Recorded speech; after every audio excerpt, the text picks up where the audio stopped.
जुन्या वादातून मित्रानेच केला मित्राचा खून. शहापूर येथे आगर येथील गावाकडील जुन्या वादातून मित्राच्या डोक्यात, तोंडावर, मानेवर कोयत्याने वार करून गंभीर जखमी केले.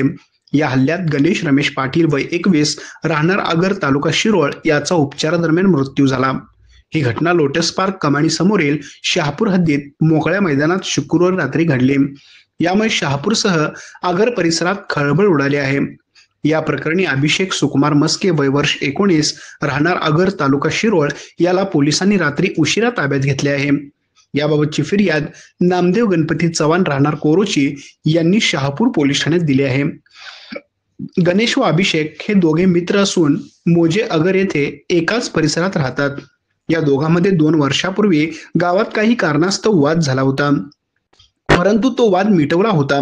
या रागातून लोटस पार्क कमानी समोरील शहापूरकडे जाणाऱ्या मार्गावर अभिषेक व गणेश यांच्यामध्ये जुन्या झालेल्या भांडण्याच्या कारणावरून पुन्हा वाद झाला.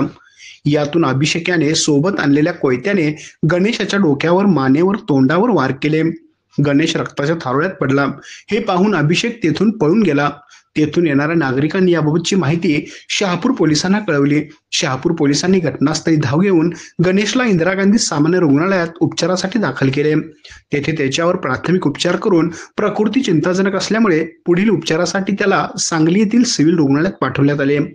पोलीस निरीक्षक सचिन सूर्यवंशी व उपाधीक्षक समीर सिंह साळवे यांनी भेट देऊन माहिती घेतली व तपासाबाबत सूचना दिल्या. दरम्यान काही तासातच गंभीर जखमी गणेश याचा उपचारादरम्यान मृत्यू झाला. संशयित आरोपी अभिषेक मस्केला पोलिसांनी ताब्यात घेतले आहे. तर अधिक तपास पोलीस निरीक्षक सचिन सूर्यवंशी करत आहेत. आमच्या प्रतिनिधीसह पाहत रहा.